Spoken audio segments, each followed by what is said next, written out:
Sijapata wale wenye kudunga sindano. Ukidungwa hiyo chanjo after 3-4 years unaweza kufa. Can hear people say no, it's not COVID.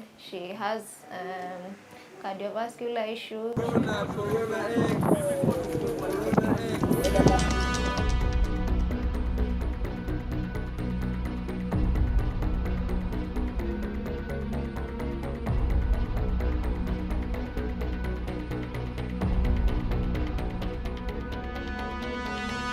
A few weeks ago, the second phase of mass vaccinations against COVID-19 began in Kenya.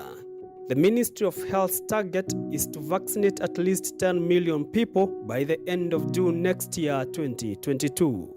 In the just concluded first phase, the ministry managed to vaccinate slightly above 950,000 people countrywide in a campaign that was characterized with low uptake of the jabs in several areas, especially in rural counties like Marsabit, Tana River, Isiolo, and Lamu, among others.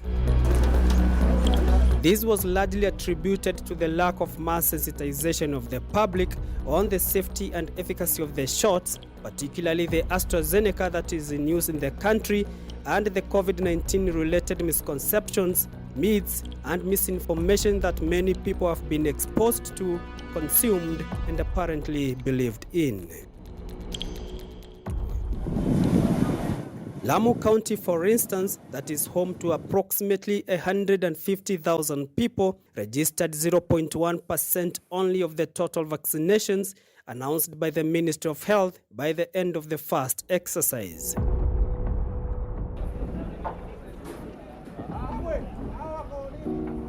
Sitting 470 kilometers west of Nairobi and off the shore of the Indian Ocean, Lamu is known for its rich coastal culture and the signature old town houses. The county has quite a unique transportation system, with speedboats and donkeys traditionally being the main means of transport before the entrance of border borders and taxis. It is at this transport system that we first come face to face with the harsh reality of COVID-19 vaccination hesitancy and how people here have lowered the guard as far as the containment measures are concerned. Some people in this industry don't even believe COVID-19 exists.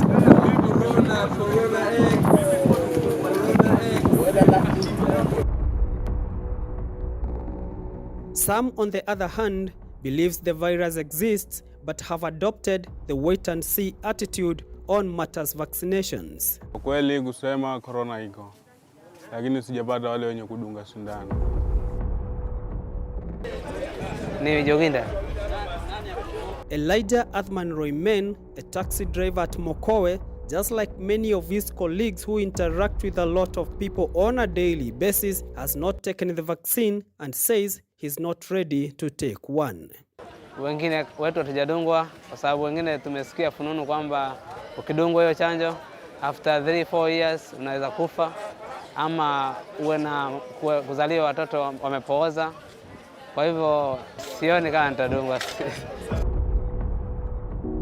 The youthful taxi driver says he has never seen or heard of someone suffer or succumb to COVID-19. Sijaipata na mtu yote mwenye anaugua corona katika hili eneo bunge la Lamu. In our interview with the County Executive Committee member in charge of health, Dr. Anne Gadhoni, she confirms that locals here have been fed with a lot of COVID-19 misinformation and misconceptions, factors which, according to her, explains the low uptake of the COVID-19 shots in the region. Even as we have been trying to do what we call behavior change communication, which is largely what we use in health to try and influence decision-making in regard to consumption of health services. A lot of this negative information we have been encountering it. You'll find it on social media, you'll find it even in mainstream media, sometimes, especially when there's a major reporting of a negative event related to the vaccine in one way or another. We know in medicine, even the common drugs we take, most of them have a small untoward effect. You know, if you take paracetamol, it will tell you you may probably have a bit of nausea. That will not stop you from taking paracetamol when you have a headache. right? So even for the vaccines, we still have side effects here and there. Anthony Wamai, a physiotherapist and youth leader in this county, seems to read from the same script as the CEC on the main drivers of vaccination hesitancy within this area. Many theories and narratives have been peddled against the vaccination, simply because of some of the narratives that are not even are very untrue. One being that after you take the jab, you definitely become impotent for the men. Women are a bit afraid when their men are being vaccinated.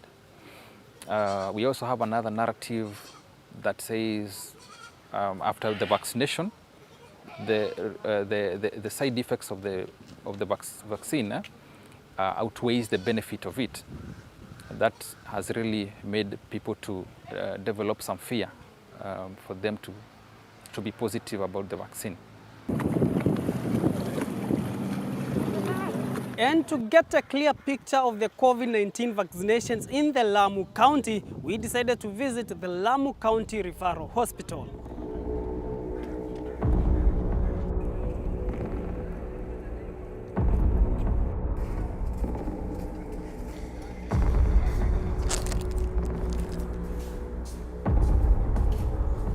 According to the medical superintendent at this referral hospital, which is the biggest health facility in the county, who requested to speak off record, the county had vaccinated a total of 820 people by the end of the first exercise. A close look at those vaccinated confirms that the general public has taken a back seat in the vaccination drive. Among the 820, health workers were 229, security officers 69, teachers 51, those above 58 years 232, and others were 239. According to the medical superintendent, there is vaccination hesitancy even among health workers who should ideally be in the frontline rallying people to get the jabs. So how do you guys work here?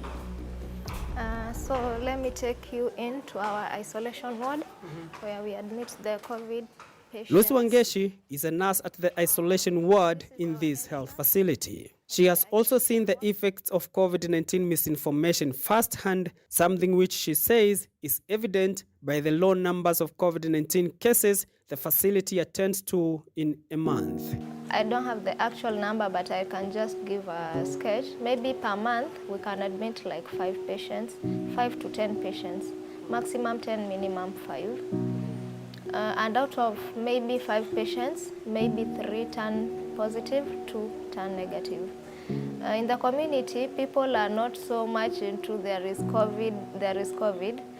So you can hear people say, no, it's not COVID. She has cardiovascular issues, so many other things. Like in the community, people don't accept that COVID is real. But here in the hospital, as we work here, we understand. Like we believe there is COVID, people get sick, we have deaths that are happening due to COVID. Some getting well and go home, but some maybe they get to die. Back at the county headquarters, Dr. Gathoni rules out any fear on the safety of the vaccines, which the locals here have, with most referring to the time frame within which the vaccines were developed. The vaccine was developed in record time. And this is because the virus is the family of flu vaccines. So they already had the technology dating back to 10 to 12 years ago. So they only now went into developing the actual component for the vaccine. So it's not something that was being done from scratch. And I know this has been one of the challenges people are trying to grapple with. How come we have a vaccine so fast? But scientifically, the technology was already there. So what happened is that it was just applied now to the COVID virus because it's a virus like, especially like the flu viruses. So they just applied the technology and within time they were able to come up with vaccines. As she checks out on the recent vaccination updates of her county, she also points out to us a raft of measures that the county government has put in place to encourage the public to come out in large numbers in the second mass inoculation drive. I would want people to know that one, COVID-19 is a dangerous disease. It's a disease that you don't want to have. It is preventable by way of vaccination. The vaccine is available. The vaccine is safe. And we have now been able to avail the vaccine in most of our health facilities. We actually have tried to devolve as much as possible, including to health centers, to make sure that our rural population don't have to travel far. For those who are waiting for a sample size, wale ambao wamechanjwa tuone itakuwaje. I think that there is fairly enough time. If what we've seen and heard in our interactions with the locals here at Lamu County is anything to go by, then there still is a lot to be done to sensitize them on the safety and efficacy of the COVID-19 vaccine. From Lamu County, my name is Sam Abuya.